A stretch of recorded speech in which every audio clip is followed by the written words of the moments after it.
you going now? Okay. Can't hear you. I was talking to my mom. I'll be louder. I often find myself sitting in front of the television watching some manner of daytime TV. And then it hits me. Oh my God! I'm watching Dora the Explorer. I don't catch the clues that I'm watching such a toddler telly monstrosity until I suddenly scream, "Backpack, backpack!" or become proud of myself when I can count to 10 in Spanish. When in reality, I think I can count to at least 1,000. Noggin and Nick Jr. do this to you. They draw you in and attack you with colors and numbers and shapes.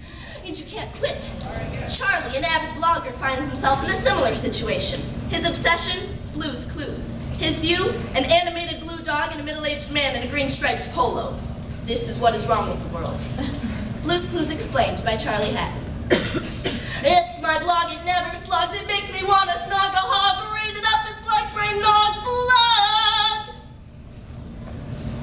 Okay, so today's tagline becomes even more disturbing, if you can imagine such a thing, when I tell you that it's based on the male song from Blue's Clues. And if you knew that already, congratulations, you're nearly as bad off as I am. Another couple of blows to the head should just about do it. But what the heck? As long as I'm on the subject, have you guys seen this show? I mean, I haven't watched it in a few months, but it always used to send me into giggling fits. Well, parts of it anyway. Obviously, you have to ignore the parts where they're actually trying to teach kids about colors or numbers, or pointing and laughing at people who are different. Just fast forward through that. What you don't want to miss out on is when the actual human in the show, whose character's name is Steve, and whose real name is, Steve. Look, they don't get all that creative for the preschool crowd, okay? Well, when he's running around amusing or talking to the fake laugh track with 2-year-old slobbering goobers that poses as the audience. Because that stuff is hilarious. Pure comedy gold. Let's look at it this way. Here's Steve. He's equal parts Mr. Rogers and Tobey Maguire. Now, if you've never seen the show, just try to imagine our striped sleuth traipsing around, chasing after a blue dog and other creatures that are all made out of paper or cardboard, and move around as though they're Barbie dolls being piloted by 4-year-old girls. In other words, unsteadily, stiffly, and jerkily. Now, just the fact that they've got this guy in his faux Charlie Brown togs frolicking around among household objects come to life is amusing enough. At least to me. If you can't tell, it doesn't take much to tickle my humorous, apparently. But then you start to think about the implications of this house that Steve, who really is Steve, don't get confused, is living in. For instance, let's have a look at a few of Blue's friends. First, there's Mr. Salt and Mrs. Pepper, shakers with arms. Charming, no? But what I wonder is this. When Steve's out of salt, or needs to fill up on pepper, wouldn't he have to unscrew their frickin' heads to get more in there? And wouldn't that hurt just a bit? Come to think of it, could Steve even use salt and pepper in that house? He'd be flipping them upside down and shaking out their insides after all. Seems a little like being strung up by your ankles and having your pancreas jostled out through your nose. Or your lungs. Ew, no thanks. Oh, and while we're at it, let's look at this unholy thing. This baby paprika. She's apparently the bizarre spawn of the spicy couple previously mentioned. Which begs the question, how exactly did these two get it on? I mean, where are their uglies and how in God's name did they bump them? That's to say nothing of the fact that salt plus pepper gets you, well, I don't know, salty pepper, I guess, but not paprika. I'm no expert on foodstuff genetics, but I'd have to say Mrs. Pepper's been getting some lovin' from the mailman, if you know what I mean. Then there's Shovel and Pail. Now they've got to be upset. For one thing, everybody else on this show's got a name. The dog's got a name, the clock's got a name, the condiments have names. What are Shovel and Pail called? Shovel and Pail. Well, Steve's got the same beef, I guess. Where's the love? But of the two, Shovel's obviously got it worse. Sure, Pail gets loaded up with all manner of sand and rocks and crap and gets carried around by his ears. It's no picnic being Pail, don't get me wrong. But have you seen a picture of Shovel lately? It's a little hard to see, but his face, it's on the scoop part of the shovel.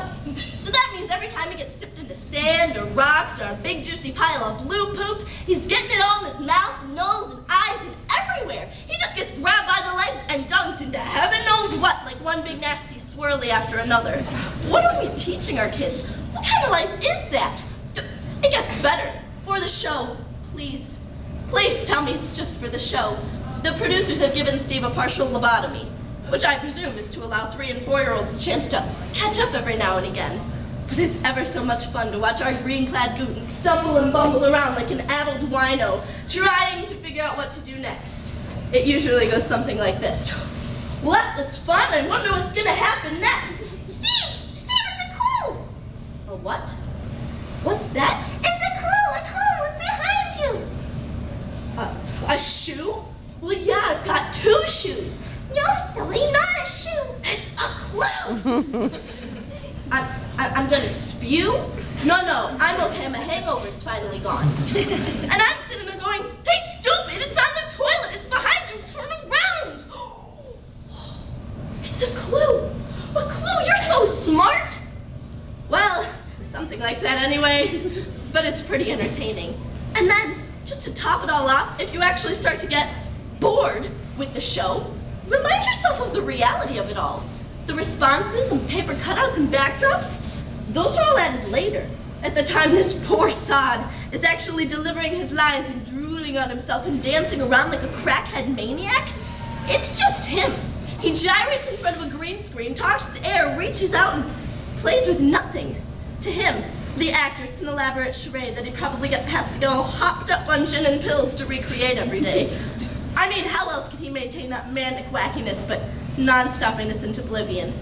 Okay, I suppose he could slam his head in the car door a few times before walking into the studio, but I think the gin and pills is the way to go. That's just me. Okay. So I've spent the last few minutes analyzing a television show for 4-year-olds. This is either the very pinnacle of my career or the lowest point I could possibly reach. Oh well. Maybe TiVo's taped a few episodes for me. That would be sweet. God knows I told it to tape just about every other animated piece of garbage on TV. So we'll see. Oh, and P.S. In recently researching this post, know as much as it seems so I don't pull absolutely everything I say entirely out of my nose, it seems that Steve has left the show. Horrors! The new guy's name is Joe. Well, I don't know what his real name is, but I have a sneaking suspicion what it might be. And no, it's not Fred. Though it may be. Who's to say?